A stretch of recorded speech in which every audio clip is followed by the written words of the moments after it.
शैतानिर्रजीम बिस्मिल्लाहिर्रहमानिर्रहीम। अस्सलाम वालेकुम डियर स्टूडेंट्स, मैं उम्मीद करता हूँ कि आप सब खैरियत से होंगे। डियर स्टूडेंट्स, हम अपने लेक्चर की कंटिन्यूशन में आज एक और बड़ा इंपॉर्टेंट लॉन्ग क्वेश्चन स्टडी करने जा रहे हैं और वो है सेकंड ऑर्डर रिएक्शन। तो फर्स्ट ऑर्डर रिएक्शन अगर आपने नहीं देखा तो यकीनन लास्ट वीडियो में आप उसे दोबारा देख सकते हैं। तो चलिए अब सेकंड ऑर्डर रिएक्शन की तरफ चलते हैं। तो स्टूडेंट्स, सेकंड ऑर्डर रिएक्शन में हमारे पास पहले तो देखते हैं कि ये क्या होता है सेकंड ऑर्डर रिएक्शन। जरा तवज्जो कीजिए बेटे, हमारे पास हो कहता है कि let us consider two reactants A and B which react to give product. यानी कि हमारे पास दो रिएक्टेंट ए और बी, वो दोनों आपस में रिएक्ट करेंगे और प्रोडक्ट बनेगा हमारे पास। The reaction can be carried out by, तो कहता है कि हमारे पास दो सूरतें हैं जिसमें ये रिएक्शन कैरी आउट हो सकता है, और वो क्या क्या है। एक, by taking equal concentration of A and B, यानी कि दोनों रिएक्टेंट की अगर एक सूरत हाल ये हो सकती है कि हमारे पास दोनों की कंसंट्रेशन सेम रहे, और दूसरी स्टूडेंट्स ये है कि by taking different concentration of A and B, और दूसरी स्टूडेंट्स हमारे पास ये सूरत हाल हो सकती है कि हम ए और बी की जो इनिशियल कंसंट्रेशन है उसको सेम ना रखें बल्कि उसको डिफरेंट कर लें। तो ये स्टूडेंट दो लॉन्ग क्वेश्चन सेपरेट आते हैं और इसमें क्वेश्चन एग्जामिनर पूछता है हमसे कि सेकंड ऑर्डर रिएक्शन को कौन सी कंडीशन में आपने एक्सप्लेन करना है। तो वन बाय वन हम इन दोनों को स्टडी करेंगे, दोनों की डेरिवेशन अलग अलग है, तो इसलिए जरा तवज्जो कीजिएगा। हमारे पास second order reaction with same concentration of reaction, पहला हमारा जो टॉपिक है। तो स्टूडेंट्स, ये ए है रिएक्टेंट और ये बी रिएक्टेंट है और ये कन्वर्ट हो रहे हैं प्रोडक्ट के। आप जानते हैं कि जब टाइम t 0 हो तो A की कंसंट्रेशन A है, B की कंसंट्रेशन भी B है। ये बता रहा है कि दोनों की इनिशियल कंसंट्रेशन हमारे पास सेम है। तो product at time t is equal to 0, value of x is equal to 0, but after the time t is equal to t, किसी भी टाइम t पर हमारे पास स्टूडेंट्स इसकी कंसंट्रेशन डिक्रीज हुई A माइनस x, ये भी डिक्रीज हुई A minus x, और यहां पर क्या बना यकीनन x। अब जब ये हम इक्वेशन लिखते हैं तो फिर हम इसके बाद इसका रेट लिखते हैं। तो देखिए students, the rate of this chemical reaction at time t is given as, क्या है students rate, dx over dt is equal to k into molar concentration of the reactants। ये लॉ ऑफ मास एक्शन के accordingly किसी भी reaction का rate उसके reactant के product के डायरेक्टली प्रोपोर्शनल हुआ करता है। तो स्टूडेंट्स, अब देखिए A की कंसंट्रेशन क्या है, A माइनस एक्स, B की कंसंट्रेशन क्या है, उसकी भी A माइनस एक्स। तो इसका मतलब क्या हुआ कि dx over dt is equal to k into A minus, क्योंकि इसकी पावर में भी 1 है और इसकी पावर में भी 1 है, इसका मतलब 1 और 1 जो है वो 2 हो जाए। इसी तरह स्टूडेंट्स, ये हमारे पास क्या आ गया, ये आ गई हमारे पास रेट इक्वेशन। ये हमें बता रही है कि रेट ऑफ केमिकल रिएक्शन और टाइम जो है वो किस तरह से एक दूसरे के साथ रिलेट करते हैं। फिर स्टूडेंट हमारे पास आप देखिए इस इक्वेशन को यकीनन हम रीअरेंज करते हैं कि x अब यहां पर x है, इधर ये a माइनस x है। हमारी कोशिश है कि x वाले एक तरफ हो जाए, तो ये a माइनस एक्स स्क्वायर इधर मल्टीप्लाई हो रहा है, इधर आकर डिवाइड हो रहा है, और ये dt इधर, यानी कि दोनों की पोजीशन हमने एक्सचेंज कर दी। और फिर यकीनन आप जानते हैं कि integrating taking integral on both sides, यानी कि हमने क्या किया स्टूडेंट्स, हमने इंटीग्रल लिया ऑन बोथ साइड्स, यानी दोनों साइड्स पे बेटे हमने इस इक्वेशन का इंटीग्रल लिया और देखा कि बेटे हमारे पास क्या इक्वेशन बनती है। तो देखिए जब हम इसका इंटीग्रल लेते हैं तो फिर हमारे पास क्या सिनेरियो बनता है। यहां से बड़े गौर से सुनना आपने, और बड़े इंपॉर्टेंट ये कैलकुलेशन होगी। अगर ये समझ आ गई तो समझिए आपको सेकंड ऑर्डर समझ आ गया। तो जरा तवज्जो कीजिएगा बेटे, ये मेरे पास इक्वेशन बनी dx a minus x square is equal to k into dt। अब बेटे जरा तवज्जो करनी है आपने। बेटे मैं आपको एक बात बड़ी अहम समझाना चाहता हूं। देखिए बेटे मेरे पास ये 1 ओवर एक्स स्क्वायर dx है। बेटे x का डिफरेंशियल dx होता है और ये इसका स्क्वायर है। तो जो अगर किसी एक वेरिएबल का डिफरेंशियल ऊपर मौजूद हो और उसकी पावर हो नीचे, तो ऐसे डिफरेंशियल को हम ऊपर ले जाते हैं, ऐसे वेरिएबल को हम ऊपर ले जाते हैं। एक्स स्क्वायर को हम लेके गए ऊपर, एक्स स्क्वायर यहां प्लस का था, यहां हो गया माइनस का। इसका मतलब है एक्स स्क्वायर माइनस dx। बात समझ आई? क्यों ऊपर क्यों लेके गए? क्योंकि इसका डिफरेंशियल ऊपर मौजूद है और स्क्वायर है। अगर स्क्वायर ना होता तो यकीनन हम लॉग ले लेते, लेकिन अब स्क्वायर है इसलिए हम इसको ऊपर ले लेते। ठीक हो गया? अब देखिए x का डिफरेंशियल क्या है? dx, यानी x का डिफरेंशियल साथ ही मौजूद है। और अगर कोई ऐसी क्वांटिटी हो कि जिसका डिफरेंशियल उसके साथ मौजूद हो, आपने ऊपर भी उसकी पावर में 1 ऐड कर देना है और नीचे भी वही पावर लिख के उसमें 1 ऐड कर देना है। यानी इसकी पावर है -2 + 1, फिर -2 + 1 नीचे लिखिए।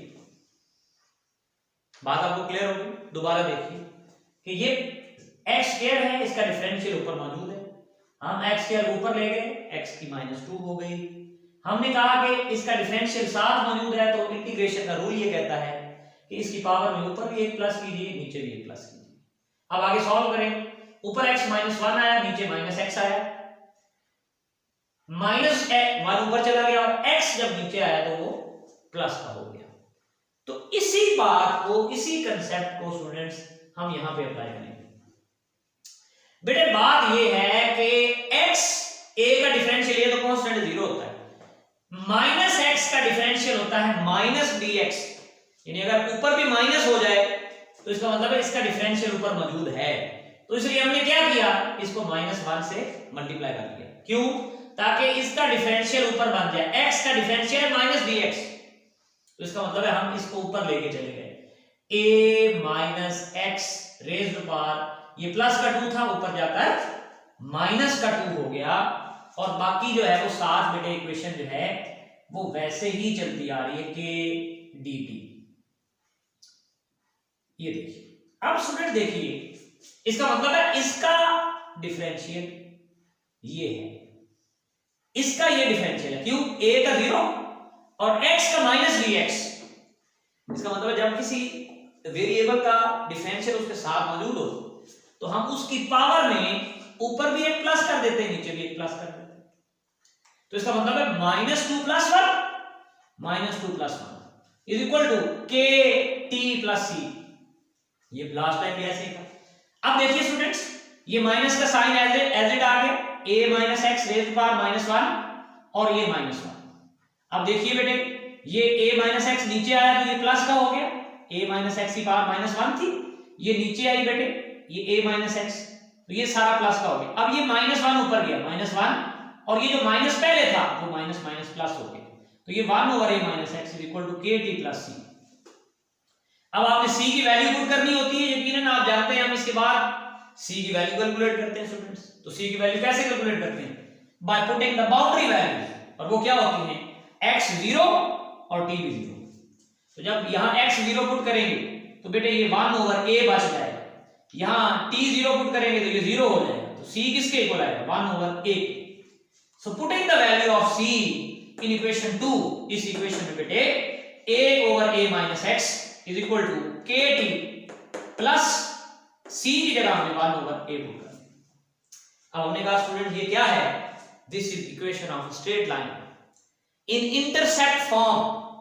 ये student equation of straight line है जिसमें इंटरसेप्ट मौजूद है, और यकीनन ये आप जानते हैं लास्ट लेक्चर में भी इंटरसेप्ट के हवाले से मैंने आपसे बात की थी। तो देखिए अब हम इसके बारे में देखते हैं कि ये y है, जैसे आपको याद होगा ये y है, ये k क्या है? ये m है, ये t क्या है? ये x है, और ये 1/a क्या है? ये c है। तो इसका मतलब है ये y = mx + c है। y हम लेते हैं along y axis 1/a y axis, x हम लेते हैं along x axis, ये temperature along x axis, k क्या है? स्लोप, 1/a क्या है? 1/a है इंटरसेप्ट। तो ये स्टूडेंट हमारे पास जो है ये बेसिकली इस इक्वेशन की स्ट्रेट लाइन फॉर्म है इन द फॉर्म ऑफ इंटरसेप्ट। अब हम आगे चलते हैं और जी स्टूडेंट, तो अब हम आ जाते हैं नेक्स्ट, हमारे पास जो है बेसिकली हम ये देखना चाहते हैं कि इसी पहले आपको याद होगा बेटे 2 तरह के हम ग्राफ ड्रॉ करते हैं।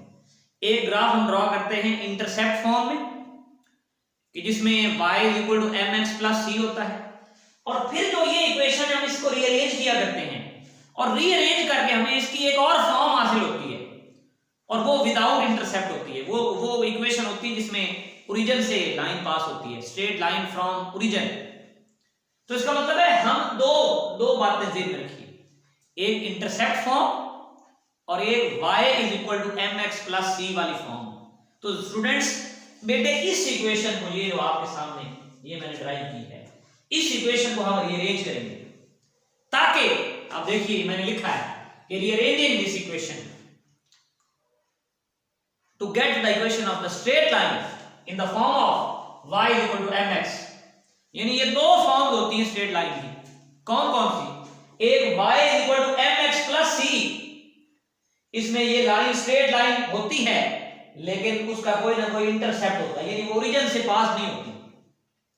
और जब जो अब हम इक्वेशन बनाने जा रहे हैं वो स्टूडेंट्स क्या है, वो भी इक्वेशन ऑफ स्ट्रेट लाइन है लेकिन इंटरसेप्ट फॉर्म में, उसमें स्ट्रेट लाइन से वो पास नहीं होगी, उसमें वो स्टूडेंट्स पास होगी कहां से? इट विल पास फ्रॉम, वो होगी straight line but it will be passing from the origin. तो कैसे बेटे हम इसे रीअरेंज करते हैं? पहले तो ये देखिए ये 1 ओवर a इधर प्लस का है तो मैं इसको इधर लेकर आया माइनस का, ठीक हो गया। अब हम इसका एलसीएम लेंगे, a over a minus x LCM आ जाएगा, a माइनस एक्स से कैंसिल, बाकी a बचा यहाँ पे, a से कैंसिल, a माइनस एक्स बचा यहाँ पे, इज इक्वल टू q। ठीक है स्टूडेंट्स, अब ये माइनस साइन को अंदर मल्टीप्लाई किया, ये माइनस a आ गया, ये माइनस माइनस प्लस x हो गया और a into a minus x is equal to kt। अब ये माइनस माइनस a से कैंसिल हो गया, क्या बचा? x over a into a minus x is equal to kt। बात क्लियर हो गई? तो ये स्टूडेंट्स हमारे पास क्या है, ये एक और इक्वेशन ऑफ स्ट्रेट लाइन है और इसका क्या नाम है? That is the form of the straight line, that is y is equal to mx। m क्या है? स्लोप, k के इक्वल t क्या है? x है, और y ये सारा है। इसका मतलब ये हुआ कि now we can draw another graph for this equation, और इसमें y ये सारा का सारा y है, x over a minus x, और ये t जो है वो x है बेटे, ये ओरिजिन से पास हो। तो ये बेटे हमारा दूसरा ग्राफ है। इसका मतलब है जब भी ये क्वेश्चन हम बेटे ऑर्डर ऑफ एक्शन का करेंगे, हम दो ग्राफ्स बनाना नहीं भूलेंगे, पहला इंटरसेप्ट फॉर्म में, दूसरा फ्रॉम ओरिजिन। क्लियर? इसके बाद आ जाते हैं units of second order reaction. बड़ी तवज्जो से समझना है, यही इक्वेशन यूज की है बेटे, ये वाली kt इज इक्वल टू, ये जो हमने फाइनल इक्वेशन ड्रॉ की है, सिर्फ ये किया कि t इधर डिवाइड हो गया। k के यूनिट्स हम फाइंड करते हैं हमेशा, तवज्जो आपकी बड़ी जरूरी है। Time second, time unit second, x concentration mole पर डी, a या देख a मोल पर डी, ब्रैकेट में जो a माइनस एक्स है मोल पर डी, मोल पर डी मोल पर डी क्यूब से कैंसिल, 1 ओवर सेकंड, 1 ओवर मोल पर डी क्यूब। इसका मतलब फिर क्या बचेगा? अब देखिए डेसिमीटर क्यूब नीचे माइनस का है, ऊपर जाकर ये प्लस का हो गया, मोल नीचे प्लस का है, ऊपर जाकर ये माइनस का हो गया, सेकंड नीचे प्लस का है, ऊपर जाकर ये बेटे माइनस का हो गया। इसका मतलब है ये क्या है? ये बेटे यूनिट्स हैं किसके? यूनिट्स ऑफ के for second order. Second order के लिए ये स्टूडेंट्स के यूनिट्स। इसी तरह एक और बड़ा ही इंपॉर्टेंट पॉइंट जो मैंने आज आपको लेक्चर में करवाना है, वो स्टूडेंट्स हाफ लाइफ हुआ करता है, हाफ लाइफ।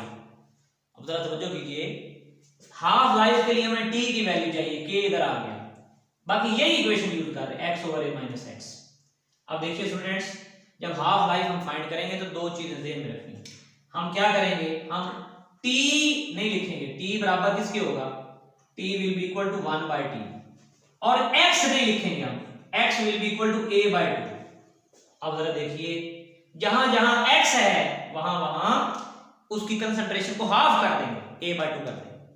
तो ये देखिए 1 ओवर a वैसे ही आ गया, x की जगह a बाय 2, a वैसे ही आ गया, a वैसे ही आ गया, x की जगह a बाय 2। अब देखिए ये नीचे में इसका एलसीएम ले लेता हूं, 2a आ जाएगा, यहां पे क्योंकि 1 है, सॉरी 2 आ जाएगा इसलिए, तो यहां पर आ जाएगा 2a minus a into a, ये एलसीएम ले रहा हूं, बाकी ऊपर वाला तो वैसे ही है बेटे। ये क्या बन जाएगा? ये मेरे पास बन जाएगा 2 इंटू a इंटू a,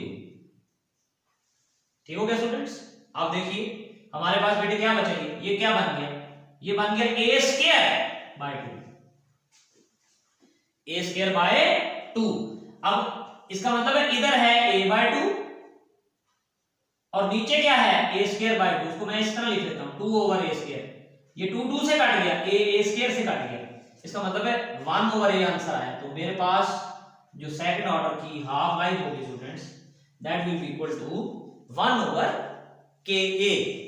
तो इसके साथ बेटे हमारा ये लॉन्ग क्वेश्चन बड़ा ही इंपॉर्टेंट, इसको आपने अच्छी तरह रीड भी करना है एक दफा, इसकी एग्जांपल्स भी देख लेनी है।